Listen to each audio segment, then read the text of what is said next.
Salam penuaian, salam terobosan. Semangat pagi!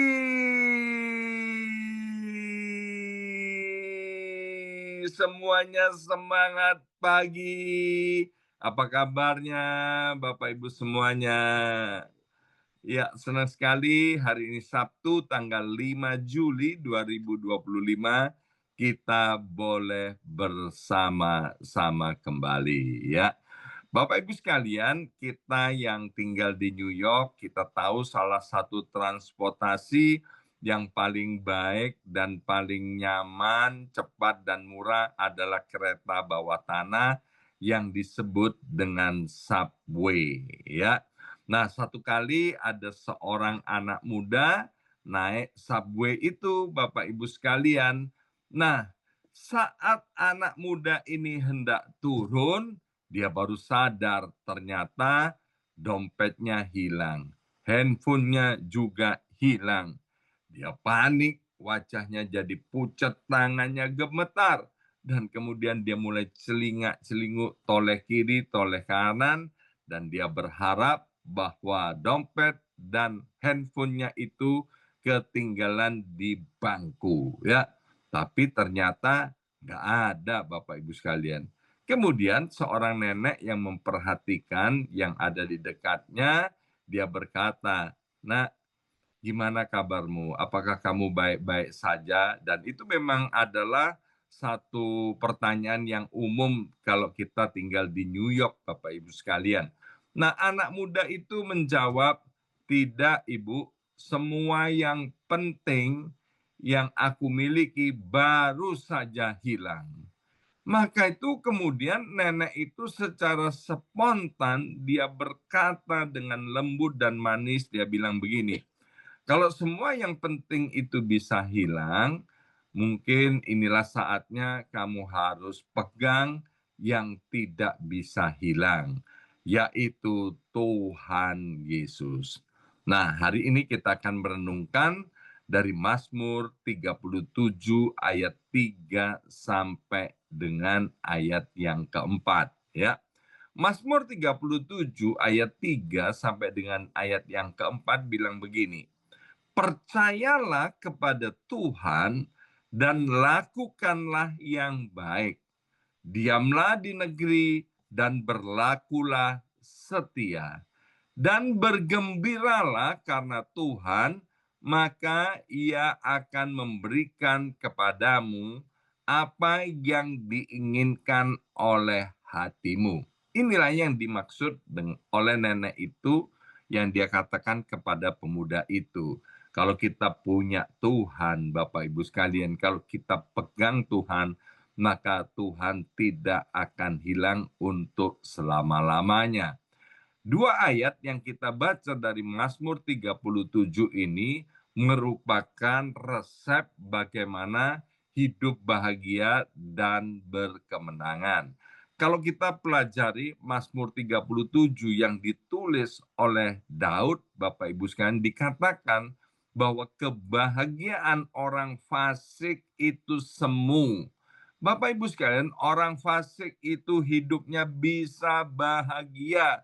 Kalau kita perhatikan kata Mazmur 73 bahwa orang fasik itu gemuk, sehat, tidak ada kesakitan, makan enak, kemudian hidupnya kayaknya bergembira senantiasa.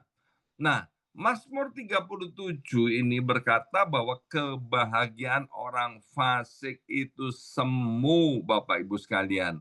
Kebahagiaan yang sesungguhnya itu hanya ada di dalam Yesus Tuhan, ya.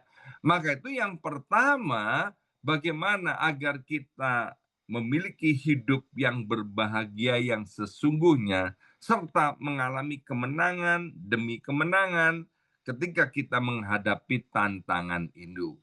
Dalam kitab Roma pasal 8 ayat 37 dikatakan, oleh karena Yesus Tuhan, maka kita ini yang percaya kepada Yesus itu disebut sebagai orang-orang yang bukan sekedar menang, tapi lebih daripada pemenang. Hal yang pertama, Bapak Ibu sekalian, Mazmur 37 ayat 3 tadi mengatakan kita harus percaya kepada Tuhan. Puji-pujian tadi yang kita naikkan, Bapak Ibu sekalian, mengatakan bahwa hanya Yesuslah satu-satunya Tuhan, satu-satunya Allah yang berdaulat, satu-satunya sumber pertolongan kita yang real dan yang nyata. Percaya kepada Tuhan artinya apa? Yaitu bersandar, berharap, menggantungkan hidup kita dan masa depan kita hanya kepada Tuhan. Bukan menyandarkan pada kekuatan sendiri, kekuatan politik, apalagi mengandalkan Amerika Serikat. Bukan, Bapak Ibu sekalian. Kita nggak boleh mengandalkan hidup ini juga kepada keuangan, kepintaran, dan prestasi pribadi. Dalam dunia yang labil ini, dunia yang sedang tidak stabil ini, Bapak Ibu sekalian, percaya kepada Tuhan adalah satu-satunya pegangan yang kokoh. Dalam Amsal kita sudah sering kali mendengar bahwa percayalah kepada Tuhan dengan segenap hatimu. Ini ditulis oleh seorang raja yang paling kaya pada zamannya, yang penuh dengan hikmat. Dikatakan, janganlah bersandar kepada pengertianmu sendiri, tapi kita harus percaya kepada Tuhan dengan segenap hati kita. Sebab apa yang di dunia ini, apa yang ada di dunia ini cuman sementara dan fana serta tidak ada yang kuat, Bapak Ibu sekalian. Dalam kitab Yeremia dikatakan, diberkatilah orang yang mengandalkan Tuhan, tapi terkutuklah orang yang mengandalkan manusia maupun mengandalkan kekuatannya sendiri. Iman itu bukan melihat dahulu, Bapak Ibu sekalian, baru percaya. Yang disebut iman itu adalah percaya dahulu sebelum melihat. Kita tahu Bapak segala orang beriman, yaitu Bapak Abraham, ya, dia sangat percaya kepada Tuhan. Dia sangat percaya akan perintah Tuhan. Dia sangat percaya akan janji-janji Tuhan. Meskipun di dalam perjalanan kehidupannya, ya, Bapak Abraham ini tidak melihat hasilnya secara cepat, ya, bahkan janji tentang anak itu baru digenapinya ketika sudah 25 tahun janji itu diucapkan untuk pertama kalinya, ya. Nah, yang kedua, Bapak Ibu sekalian, iman sejati itu bukan cuma di dalam hati. Kalau kita benar-benar percaya kepada Tuhan, maka itu akan tercermin dari perbuatan kita. Alkitab Perjanjian Baru berkata, dari buahnya kita tahu pohonnya. Maka itu Mazmur 37 tadi ayat yang ketiga dikatakan, lakukanlah yang baik. Resep yang kedua untuk hidup bahagia dan berkemenangan yang sesungguhnya, yaitu kita harus melakukan yang baik, ya. Di dunia ini banyak hal yang baik yang bisa kita lakukan menurut standarnya Tuhan, bukan menurut standarnya dunia. Sebab apa yang baik bagi dunia belum tentu itu baik bagi Tuhan. Tapi apa yang baik bagi Tuhan itu pasti baik bagi kita, pasti baik bagi dunia, baik hari ini maupun hari-hari yang akan datang, ya. Nah, di dunia yang egois ini, Bapak Ibu sekalian, penuh dengan manipulasi, penuh dengan kompromi, orang tetap melakukan yang baik itu karena kita adalah anak Tuhan. Itulah yang disebut terang dan garam.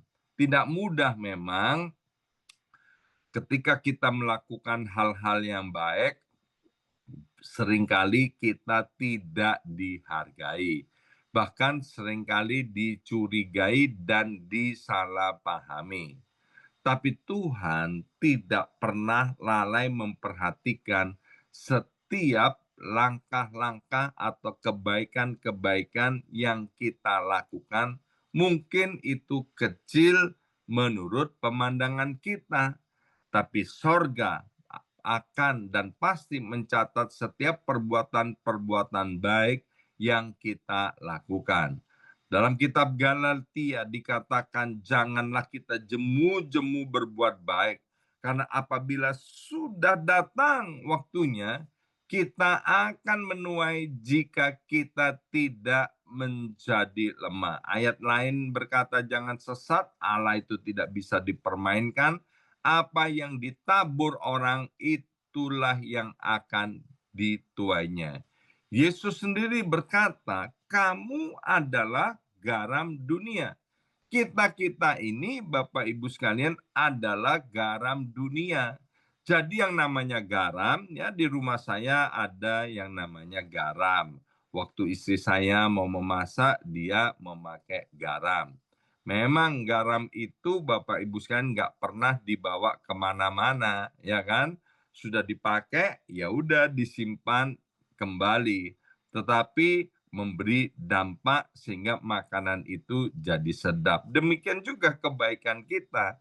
Kalau kemudian kita sering dimanfaatkan, sekali lagi kita sering dimanfaatkan oleh orang lain, please jangan kita kemudian putus asa, nggak apa-apa.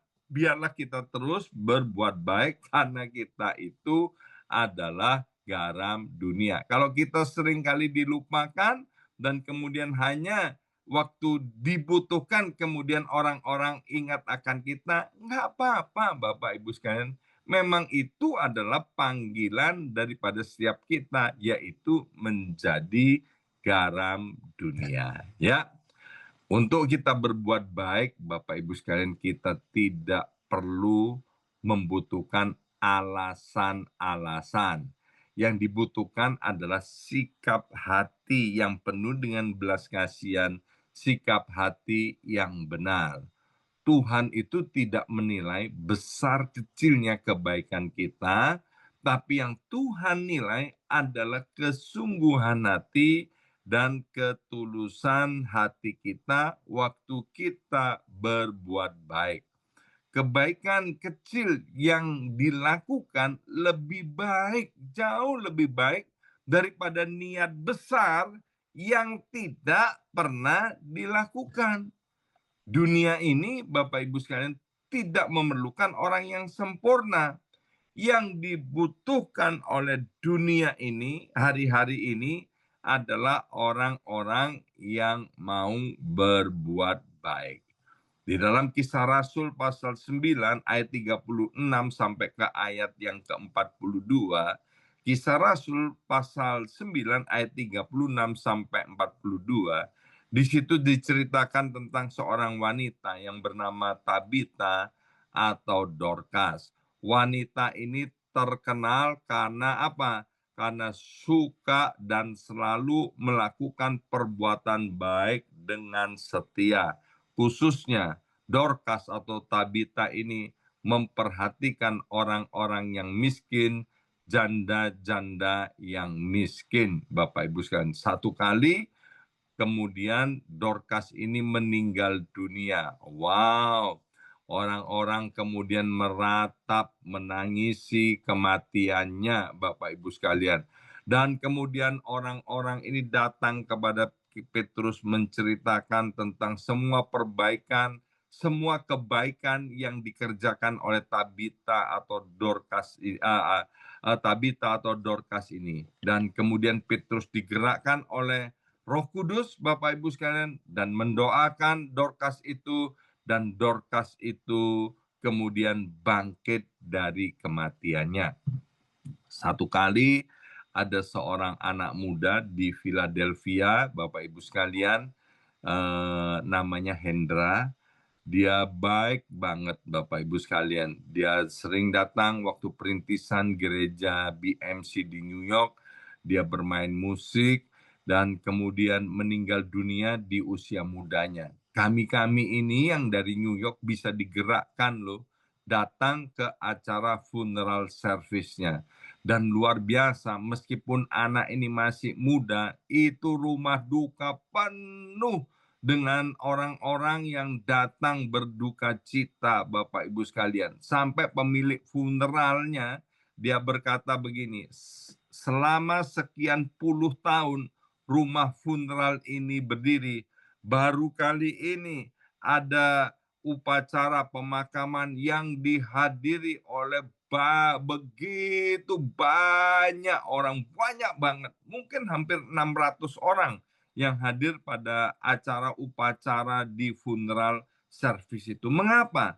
Karena Hendra ini dikenal sebagai anak muda yang sangat baik, yang suka melakukan perbuatan baik, yang suka menolong orang-orang. Nggak peduli apa, ya, dia suka membantu Bapak Ibu sekalian. Maka yang kedua, kalau hidup kita mau berbahagia dan berkemenangan, kita harus suka melakukan perbuatan-perbuatan yang baik.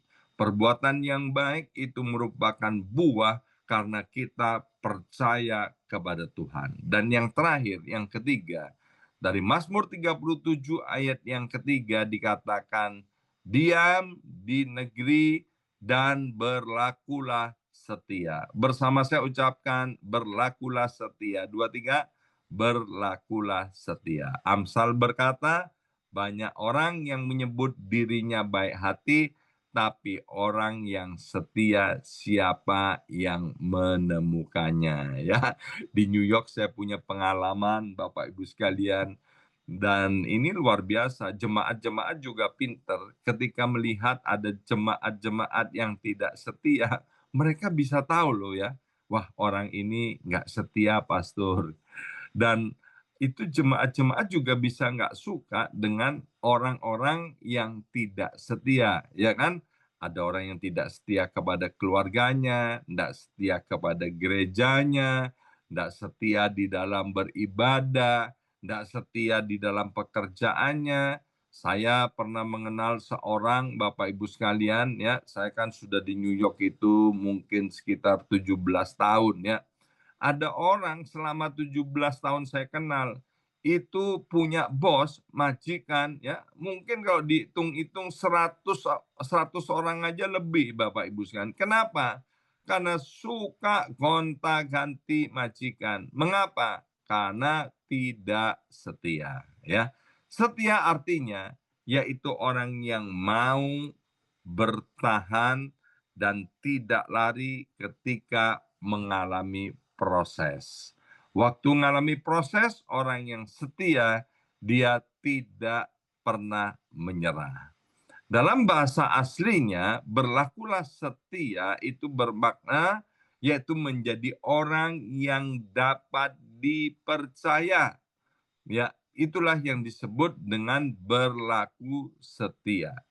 Bahagia dan kemenangan sejati bukan untuk orang yang cepat untuk memulai, tapi kebahagiaan dan kemenangan itu hanya untuk orang-orang yang mau untuk menjadi pribadi yang setia sampai kepada akhirnya. Kita hidup di zaman instan, mie instan, instan like, instan result, tapi Tuhan bekerja di dalam proses. Berlakulah setia, berarti tetap mengasihi meskipun tidak dibalas dengan baik. Tetap melayani Tuhan meskipun tidak dilihat oleh banyak orang. Tetap percaya meskipun belum terjadi. Dalam kitab Wahyu pasal 2 ayat yang ke-10 dikatakan, hendaklah engkau setia sampai mati, dan aku akan mengaruniakan kepadamu mahkota kehidupan. Bapak Ibu yang dikasihi oleh Tuhan, Tuhan tidak mencari orang yang sempurna, tapi yang dicari oleh Tuhan adalah orang-orang yang setia. Kesetiaan adalah bukti cinta yang tidak bergantung kepada keadaan. kesetiaan kecil setiap hari lebih berarti daripada janji besar sekali-sekali, ya. Alkitab menceritakan tentang kisah seorang wanita yang bernama Ruth. Itu adalah contoh kesetiaan. Ia setia kepada mertuanya yang bernama Naomi. Dia setia kepada Tuhan Allahnya Naomi. Dan akhirnya apa, Bapak Ibu sekalian? Waktu Ruth ada di tempat yang sulit, dia tetap setia. Dan akhirnya kita tahu bahwa Tuhan memberkati kesetiaan Ruth ini dengan garis keturunan Mesias atau juru selamat kita, Tuhan Yesus Kristus, ya. Tuhan juga mau kita menjadi warga negara yang setia kepada pemerintahan setempat. Kita yang tinggal di New York, kita harus setia kepada pemerintahan yang ada di New York. Bukan hanya jadi warga negara yang setia ketika 4 of July, ketika perayaan kembang api, kita kemudian God bless Amerika, God bless Amerika. Tapi setelah hari-hari biasa merupakan tanggung jawabnya sebagai masyarakat yang tinggal di Amerika Serikat, mengkritik, mencaci maki pemerintahan setempat bersungut-sungut. Please, itu jangan sampai dilakukan oleh kita-kita. Kita harus berdoa, kita harus memberkati pemerintahan, kota, negara di mana Tuhan tempatkan kita, ya. Nah, hari ini kita belajar melalui Mazmur 37 ayat yang ketiga sampai dengan ayat yang keempat yang memberikan kita resep hidup bahagia dan berkemenangan. Yang pertama, percaya kepada Tuhan itu adalah fondasi iman yang teguh. Yang kedua, lakukanlah yang baik. Hasil nyata daripada iman itu adalah buah daripada kepercayaan kita kepada Tuhan. Dan yang ketiga, kita harus menjadi orang-orang yang setia. Karena orang yang setia itu adalah karakter surgawi dan itulah yang disukai oleh sorga. Mari kita berdoa. Kami mengucap syukur hari ini Tuhan berikan resep kepada kami, rahasia hidup bahagia dan berkemenangan. Roh Kudus, mampukan kami, berikan kekuatan kami untuk kami mau terus percaya kepada Tuhan. Kami mau melakukan segala perbuatan yang baik, yang benar, yang memuliakan dan menyenangkan hati-Mu, serta Roh Kudus tolong kami untuk kami menjadi orang-orang yang setia. Dalam nama Yesus kami sudah berdoa. Haleluya. Amin, amin, amin.